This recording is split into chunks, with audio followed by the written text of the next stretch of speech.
Irmãos, é prazer estar aqui mais uma vez em nosso culto. Quero lembrar que o nosso culto acontece de forma online, mas ele não é um culto virtual, gente. Nós estamos aqui, os irmãos estão aí e nós estamos todos cultuando. O culto é real. Esse culto está acontecendo e nele você devota a sua adoração a Deus, você entrega suas petições e seu corpo entrega a Deus. E por graça Deus também fala comigo e com você. Isso é o culto. Ele está acontecendo de forma online, mas ele não é um culto virtual, ele é um culto real. E Deus tem coisas a tratar tanto no meu quanto no seu coração, você pode ter certeza disso. O tema que eu pensei para a gente falar um pouco hoje, para a gente conversar, eu dei o título de Deem vocês mesmos de comer, a continuidade dos sinais. E eu já preguei aqui na igreja em cima desse verso, mas eu quero falar agora numa perspectiva diferente. Eu fui motivado. Alguém conseguiria só mudar aqui o ar, por favor? Eu fui motivado a falar desse tema por duas situações diferentes. A primeira é porque essa semana eu tive uma conversa a respeito do que é o reino de Deus. Uma pessoa me perguntou o que é o reino de Deus e me perguntou a diferença entre o reino de Deus e a igreja, e se a igreja é o reino de Deus, esse tipo de coisa. Conversando com a pessoa, eu expliquei que a igreja faz parte do reino de Deus, representa o reino de Deus, é uma agência do reino de Deus. Obrigado, Rafa.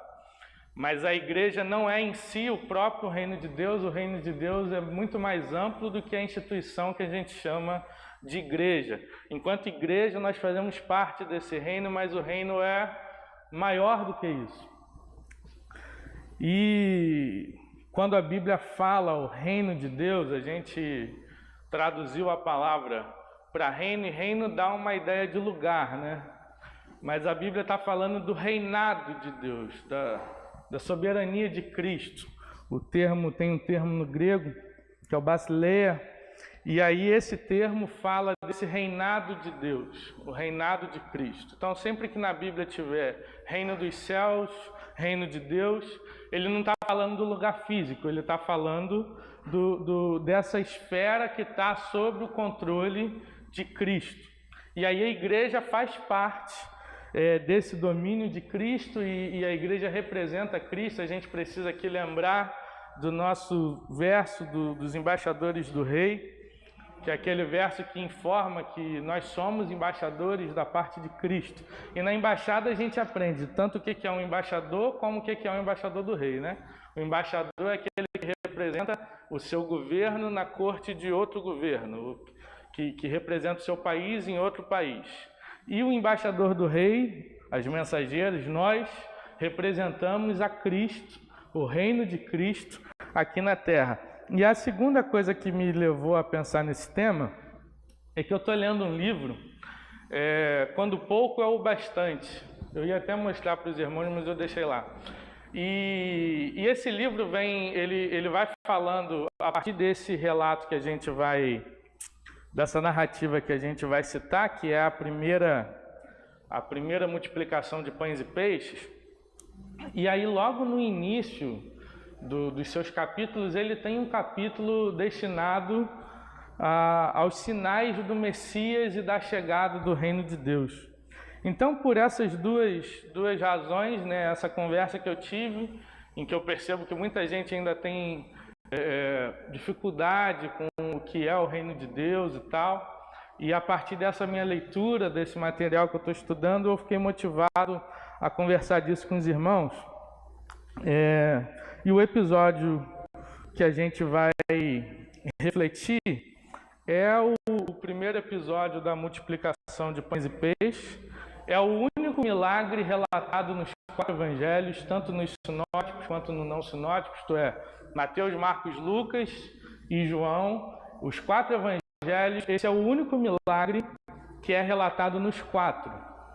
E é interessante porque cada evangelho, cada evangelista escolheu algumas características para serem postas ali na narrativa, né? Ela não é uma narrativa com os mesmos detalhes em todos os textos, longe disso. Cada um escolheu alguns aspectos do milagre porque estava sendo trabalhado.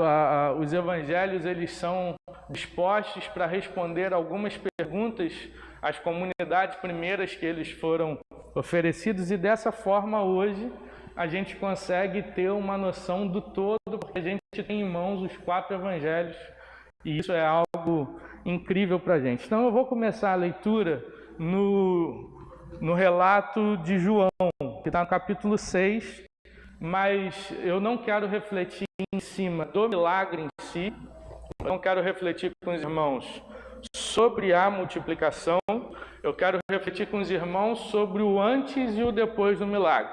O que leva Jesus a fazer o milagre e o que se tem depois como continuidade. Então vou pedir para você abrir aí sua Bíblia em João capítulo 6, a versão que eu estou lendo hoje é a NVT, Nova Versão Transformadora, e aí diz assim: depois disso Jesus atravessou o mar da Galileia, conhecido também como Mar de Tiberíades.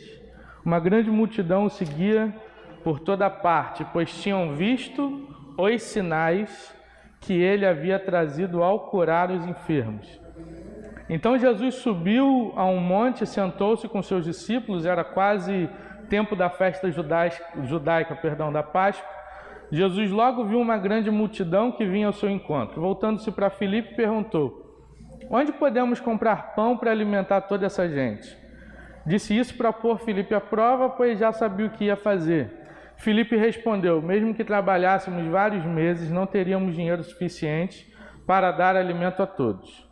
Então um de seus discípulos, André, irmão de Simão Pedro, falou: aqui está um rapaz com 5 pães de cevada e 2 peixes. Mas que adianta isso para tanta gente? Jesus respondeu: digam ao povo que se sente. Todos se sentaram na grama que cobria o monte. Só os homens eram cerca de 5.000. Então Jesus tomou os pães, agradeceu a Deus e os repartiu entre o povo. Em seguida fez o mesmo com os peixes. E todos comeram à vontade. Depois que todos estavam satisfeitos, Jesus disse aos discípulos: agora juntem os pedaços que sobraram para que nada se desperdice. Eles então juntaram o que restou e encheram 12 cestos com as sobras. Quando o povo viu Jesus fazer esse sinal, exclamou: sem dúvida ele é o profeta que haverá de vir ao mundo. Jesus sabia que pretendiam obrigá-lo a ser rei deles, de modo que se retirou sozinho para o monte. Vamos orar? Pai, em tua presença estamos em nome de Jesus e agradecemos pelo privilégio que temos de cultuar o Senhor aqui mais uma vez, mesmo estando em casa ou em outros lugares. Continuamos aqui enquanto igreja. Quando estamos juntos aqui, somos igreja, estamos aqui para adorá-lo. Por isso pedimos, Pai, perdão pelos nossos pecados, pelas nossas falhas, por aquilo que a gente tem feito, falado, ou até mesmo pensado apenas, Deus, que não está de acordo com o que o Senhor quer para nós. Então, nos perdoe, Pai. É o pedido que fazemos. E, de forma humilde, pedimos também que o Senhor fale aos nossos corações através da sua palavra. A nossa oração, em nome de Jesus. Amém.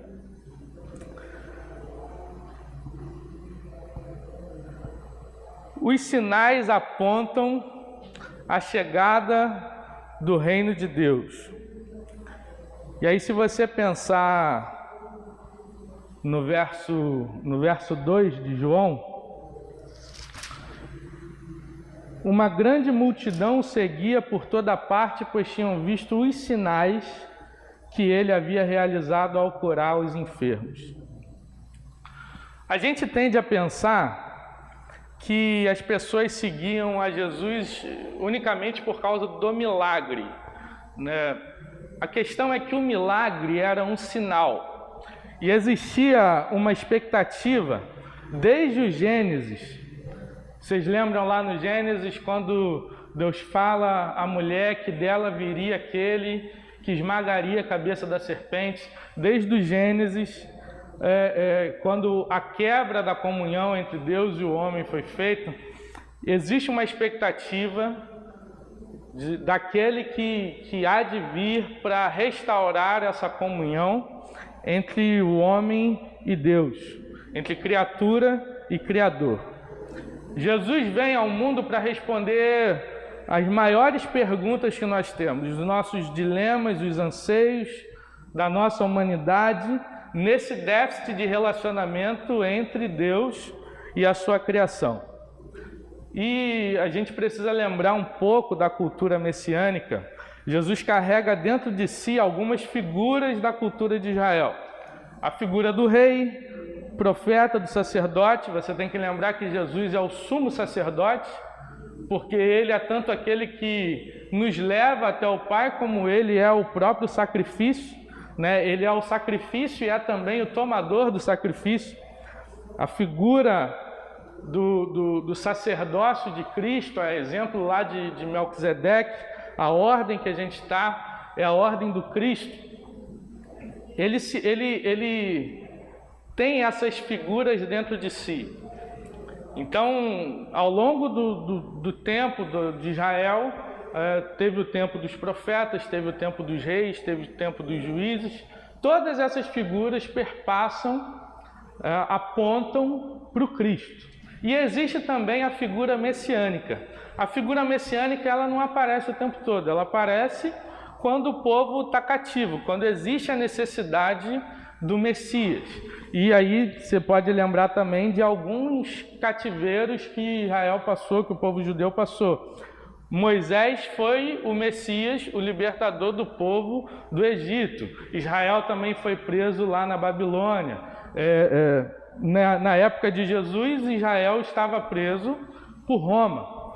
Então existia toda uma expectativa messiânica sobre a figura de Jesus. Quando nós dizemos Jesus o Cristo, Cristo é a palavra grega, traduzida do grego, para Messias, isto é, o enviado, o ungido, aquele que veio para libertar o povo. Há quem diga que seria até melhor usarmos mais o termo Messias do que Cristo, para a gente carregar melhor toda essa cultura do judaísmo que tem dentro da gente, dentro da nossa crença. E aí existe essa expectativa, essa cultura, e Jesus não é o primeiro a ser reconhecido como Messias. Outras pessoas, inclusive, pegaram o título para si, outras pessoas se auto-intitulavam, criam que eram os libertadores. E aí tinha o grupo que queria a libertação de forma bélica, por meio da guerra, um levante contra Roma. Enfim, tinha muita expectativa. E as duas expectativas mais conhecidas era a figura desse rei de poderio bélico, que pudesse se levantar e colocar Roma para correr. E nos relatos do Evangelho a gente vê muita expectativa do povo com isso. Existia também a expectativa do servo sofredor, que é aquele lá descrito com o profeta Isaías. E você tem que lembrar que Jesus não tinha aparência de rei. Jesus não tinha aparência de um grande líder. E mesmo assim, o povo seguia. Se você lembrar aí do texto de Isaías 53, que diz que ele não tinha nem beleza, nem formosura, que ele não era desejado. Esse texto está dizendo disso. Ele não tinha a aparência que a gente espera em um grande líder. Porque até hoje para a gente isso diz muito, não diz? A gente deixa de eleger políticos por causa da aparência deles. Porque a gente se importa que um líder, alguém de renome, alguém que vai representar um povo, ele tenha essa aparência, mas Jesus não tinha. E mesmo assim, tinha uma multidão atrás dele. E por quê? Porque Jesus estava cumprindo os sinais da sua messianidade. Jesus, por onde passava, ele cumpria os sinais. E para um povo sofrido, para um povo escravizado, para um povo cativo, a conversa, a possibilidade de vir um libertador, de chegar esse Messias, era algo grande demais. Era algo... Eles queriam ser libertos da situação que eles estavam. E aí eles começam a ver Jesus fazendo os milagres, fazendo os sinais. Isso para eles era uma visão extraordinária. E Jesus ia de fato cumprindo os passos da sua messianidade. Então abre aí, por exemplo, Números capítulo 27. Quero ler um texto aqui com você, só exemplificando essa questão dos sinais.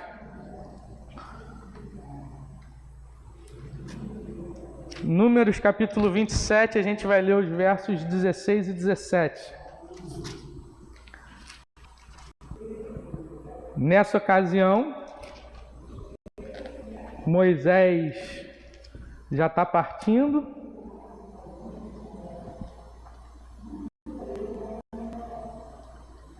Já está chegando a época da morte de Moisés, né? E aí com isso Moisés precisa encontrar um líder e Josué é escolhido nessa ocasião. Mas olha a oração de Moisés. Na verdade, a oração começa no verso 15. Então Moisés disse ao Senhor: Senhor, Tu és o Deus que dá fôlego a todas as criaturas. Por favor, indica um homem para ser o novo líder da comunidade. Preste atenção. Dá a eles alguém que os guie aonde quer que forem e os conduza nas batalhas, para que a comunidade do Senhor não seja como ovelhas sem pastor. Agora você vai pular lá para o Evangelho de Marcos, capítulo 6, que é onde também está relatado esse milagre. No verso 37, no verso 33, contudo muitos o reconheceram e os viram partir, e pessoas de várias cidades correram e chegaram antes deles. 34, quando Jesus saiu do barco, viu a grande multidão e teve compaixão dela, pois eram como ovelhas sem pastor. A oração que Moisés fez lá no episódio da libertação do povo e depois do tempo que eles andaram pelo deserto, quando eles estão para entrar na terra prometida, a oração que Moisés fez ali foi respondida na pessoa de Jesus, quando ele olha para a multidão e vê neles ovelhas sem seu pastor. E você sabe que Jesus é o bom pastor, e aí a partir disso ele começa a ensinar o povo ali naquela ocasião, e ele continua a fazer os seus sinais. Jesus vai cumprindo a sua messianidade. E aí com isso, a gente já entra no nosso ponto 2, que é a questão da nossa responsabilidade. A responsabilidade da obra é nossa. Leia aí ainda em Marcos, capítulo 6, o verso 37. Jesus, porém, disse: providenciem vocês mesmos alimento para eles. Ou na versão, se você tiver com uma versão mais clássica, deem vocês mesmos de comer. O milagre é feito por Jesus, mas a responsabilidade da sua obra é nossa. Jesus teve compaixão daquele povo. Os sinais são precedidos pela compaixão, como está lá no verso 32. 34. quando Jesus saiu do barco, viu a grande multidão e teve compaixão dela.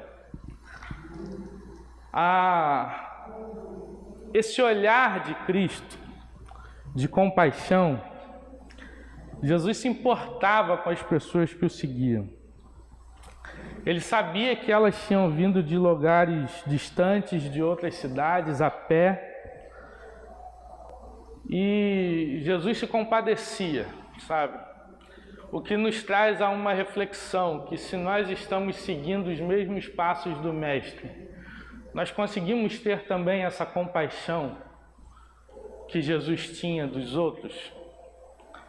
Esse olhar de compaixão, esse olhar, eu gosto da expressão olhar de ternura, é uma marca de Jesus de Nazaré, uma marca do nosso Senhor. Lembra do episódio que Jesus está diante de uma outra multidão? Na verdade, Jesus estava escrevendo na terra e aí chega uma multidão e os religiosos levam até ele uma mulher, porque pela lei de Moisés ela precisava ser apedrejada. E por quê? Porque ela foi pega em adultério, foi pega em pecado. E aí é esse olhar de ternura, esse olhar de compaixão, que Jesus olha para essa mulher e olha também para essa multidão e faz com que a multidão reflita em seus próprios pecados. E a partir disso, ele dá a oportunidade daqueles que não têm pecado, ou seja, aqueles que estivessem numa condição superior à mulher que pecou, que atacassem a pedra nela. E ninguém o faz, porque todo mundo se reconhece pecador. E com esse mesmo olhar de ternura, ele volta para a mulher e ele pergunta: onde é que estão os seus acusadores? Onde é que está aquela gente que ia te tacar a pedra? E ela fala: todo mundo já foi embora, mestre. E Jesus, o único que poderia tacar a pedra, porque o único sem pecado, ele fala: eu também não te condeno, vai e não peques mais. É esse olhar de ternura, é esse olhar de compaixão que Cristo vê as pessoas, que Cristo enxerga as pessoas. Ele olha para a multidão e eles foram pelo barco, a multidão foi andando em volta do rio, em volta do lago, perdão. E aí Jesus olha para essa multidão e se compadece dela. É esse mesmo olhar de compaixão, é esse mesmo olhar de ternura que fez com que Cristo morresse na cruz por mim e por você. É por causa desse olhar de amor que ele vem ao mundo, assume a nossa morte e dando-nos possibilidade de parte na sua vida. E aí a gente chega a esse último ponto, que é a responsabilidade da obra ser nossa. Jesus fala no verso 37, dá-lhes vocês mesmos de comer. Jesus ensina a como olhar com compaixão e Jesus fala que a obra é nossa. A gente é que tem que dar de comer. E esse não é o único milagre que Jesus tem em parte com outras pessoas. Muito pelo contrário, Jesus fez mais milagres com a participação, com o auxílio de outras pessoas do que sozinho. E por que ele fazia isso? Porque de fato ele pode todas as coisas, ele não dependia de ninguém, mas ele queria usar as pessoas na obra que ele estava fazendo. Então lembra aí do primeiro milagre, Jesus lá na festa de casamento. O vinho acaba, Maria intercede, pede para que ele dê um jeito, porque seria uma vergonha para o casal, para a família do casal. E aí Jesus, mesmo de forma antecipada, dizendo que ainda não era o tempo dele, ele ajuda naquela festa e aí ele manda os homens pegarem os barris e encherem de água. E quando a gente faz a encenação numa peça, numa cantata de Páscoa, alguma coisa assim, a gente mostra uma vasilha, né, com água, mas a situação não era bem essa não. Esses barris eram enormes, eram pesados. Os homens devem ter gastado ali um tempo razoável da festa enchendo aquilo ali de água e depois tinham que carregar.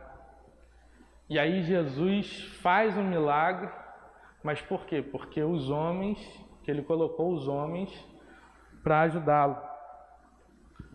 Quando Jesus ressuscita Lázaro, poxa, ele ressuscitou um morto, ele não podia mover a pedra, mas o que Jesus faz? Ele fala para os homens, retirem a pedra. Porque Jesus nos usa nos seus atos milagrosos, nos seus sinais, na sua obra, a obra redentora de Cristo, a obra do reino de Deus, ela é feita conosco. Nós fazemos parte daquilo que Deus está fazendo no mundo.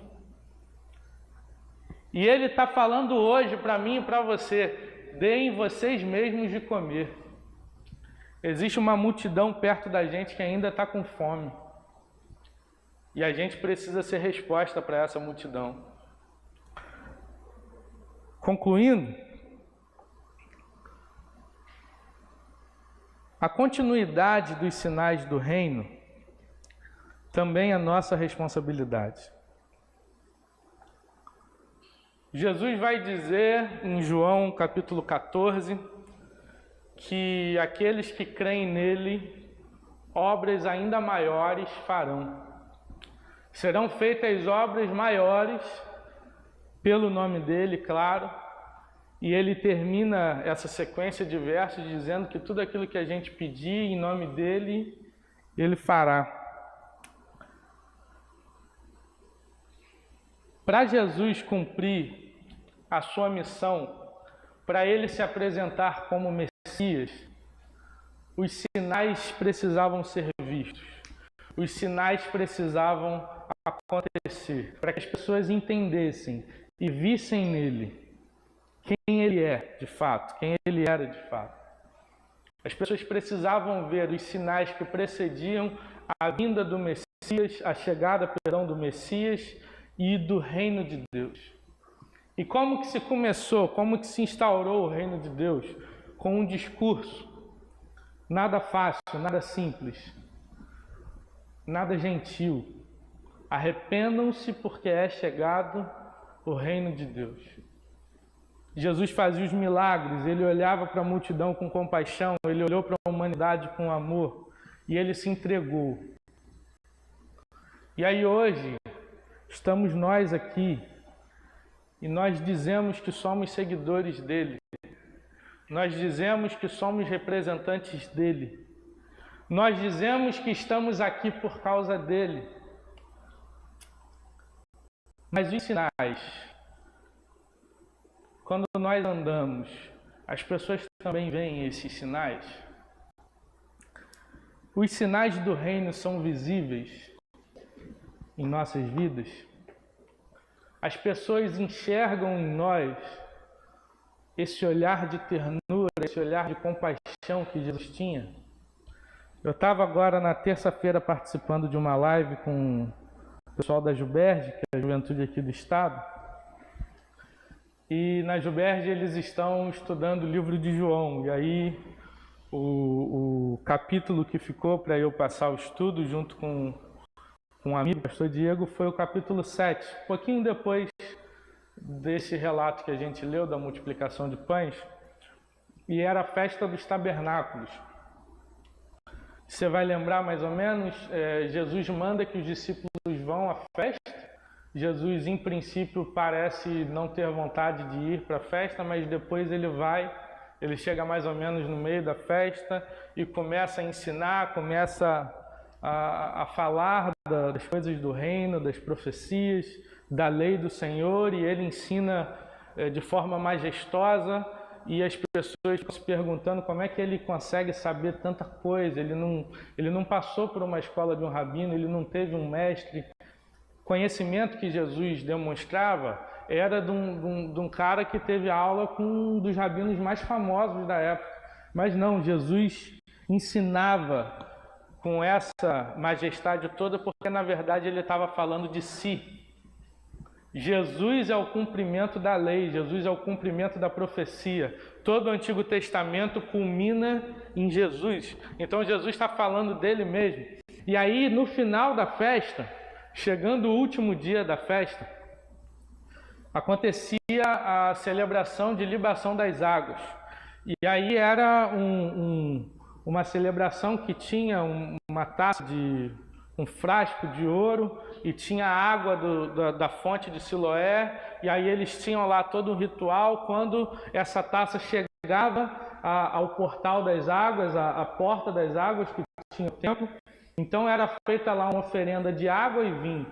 E isso é tudo dentro da simbologia judaica, mas a questão é que nessa hora, nesse momento, que é o clímax da festa, sabe? A festa durava 7 dias, mas esse momento que sabe aquele momento do filme que está todo mundo esperando lá o bem vencer o mal, a situação toda acontecer? Nesse momento, no clímax da festa, Jesus se coloca à frente e ele começa a afirmar que ele é a fonte de água viva. E quem tem sede, que beba dele, porque ele é essa fonte de água viva. Ele relembra, e os judeus entendiam bem isso, ele relembra o que está escrito tanto em Isaías quanto em Zacarias, e ele coloca para si a responsabilidade. É como se Jesus estivesse falando assim: olha, tudo que está acontecendo nessa festa, toda essa simbologia que vocês estão aqui cultuando, fazendo, tudo isso aqui, sabe? Todos esses 7 dias de festa, toda essa cerimônia das águas, tudo isso é sobre mim. Jesus está dizendo, é sobre mim. Eu sou essa fonte de água viva. A mesma expressão que ele usou para a mulher que estava lá no poço de Jacó, a mulher samaritana. Mulher, se você soubesse com quem está falando, você pediria para mim a água e fluiriam rios de água viva. Jesus se coloca nessa posição. E se nós somos seus seguidores, antes disso, você precisa lembrar que água viva para o judeu que vivia em terreno arenoso, no deserto, dependendo lá de onde ficava a tribo, mas que a maior parte do território era um território não fértil, era um território difícil. A água representa a vida mesmo. Quando Jesus fala que vai fluir rios de água viva, é porque por onde esse rio passar, a vida vai brotar. E ele diz que ele é a fonte dessa água viva, ele é a própria água viva.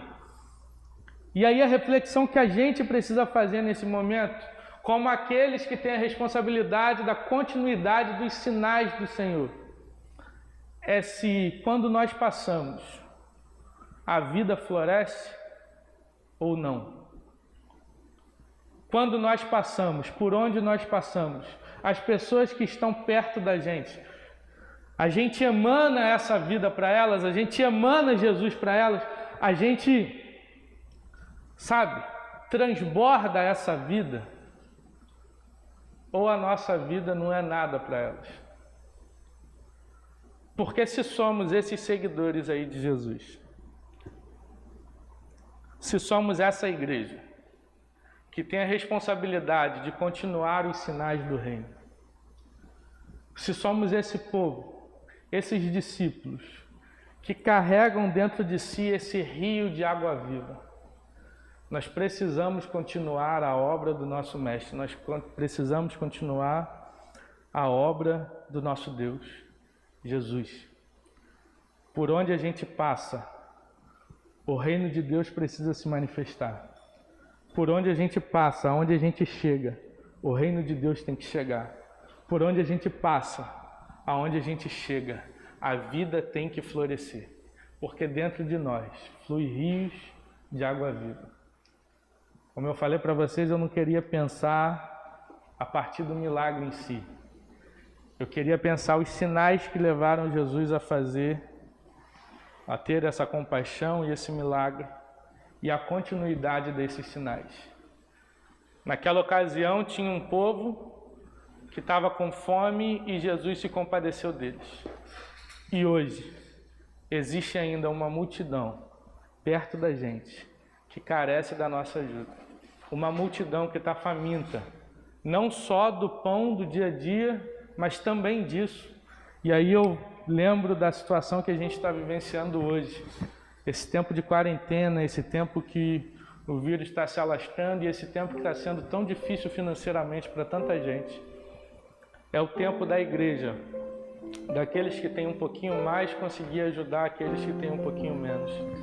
E aí você pensa assim, não, mas já está muito difícil. Eu sei que está difícil, porque está difícil até para mim, está difícil para muita gente, mas a gente consegue, com esse olhar de ternura, com esse olhar de compaixão que Cristo tem, dividir esse pouco e fazer o milagre acontecer. Eram só 5 pães e 2 peixinhos, cedidos por um garoto, que alimentaram uma multidão de mais de 5.000 pessoas. 5.000 homens, devia ser uns 15.000, a contar das mulheres, dos servos, das crianças. Era muita gente. 5 pães, 2 peixinhos alimentaram essa multidão, porque Jesus olhou com compaixão para eles e porque Jesus deu a ordem para os discípulos que vocês deem de comer a eles. Dessa mesma forma, Jesus agora está falando para a gente que vocês deem de comer a eles. A continuidade dos sinais é responsabilidade nossa. Que Deus te abençoe. A gente vai ouvir mais uma canção. E com isso, essa canção é também uma oração, que através dela você consiga refletir um pouco mais e entregar a sua vida em amor a Jesus e às pessoas que precisam de você. Que Deus te abençoe.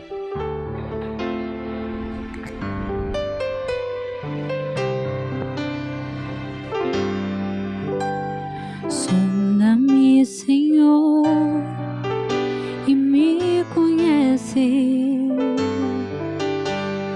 Quebranta o meu coração, transforma-me conforme a tua palavra e enche-me até que se ache só ti. E então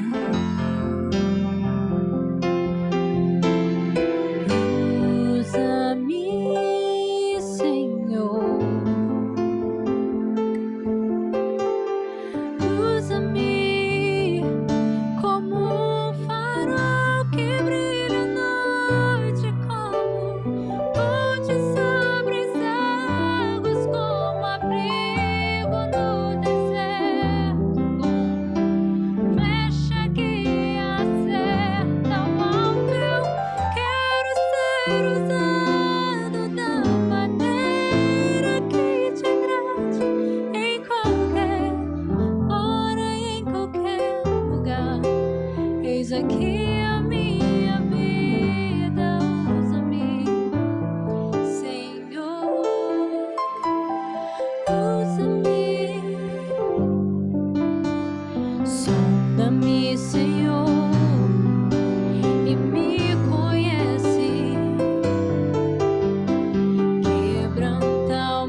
quebranta-me, transforma-me e enche-me e usa-me, Senhor, como um farol que brilha à noite, como luz sobre as águas, como abrigo no deserto, como flecha que acerta o alvo. Eu quero ser usado da maneira que te agrade, em qualquer hora, em qualquer lugar.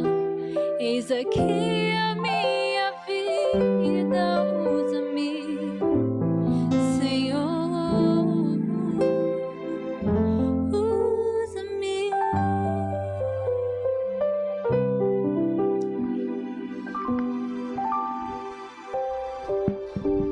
Irmãos, estamos chegando ao final.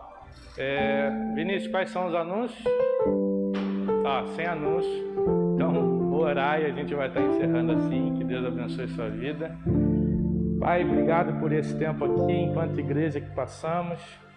Pedimos, Deus, a tua bênção, o teu cuidado, o teu carinho, nesse tempo tão difícil que a gente está passando, Pai. Que a gente consiga olhar com o mesmo olhar de compaixão e de ternura que Jesus olhava para os outros, Pai. Que nós consigamos sentir esse mesmo amor que Jesus sentia. Esse amor que é através dele que somos reconhecidos como discípulos de Jesus, Pai. Aquilo que nos falta, Deus, pedimos tua misericórdia, tua graça, mas que consigamos superar essas barreiras que existem em nós para cumprirmos o teu chamado, a tua missão e fazermos parte do teu reino, daquilo que o Senhor está fazendo no mundo, Deus. Existe uma multidão precisando e a gente está aqui para fazer as mesmas obras e obras ainda maiores de Cristo. Pedimos o teu auxílio nisso, Pai. Em nome de Jesus, oramos e agradecemos. Amém. Aí na sua casa, abraça o irmão que está do seu lado. Beijo.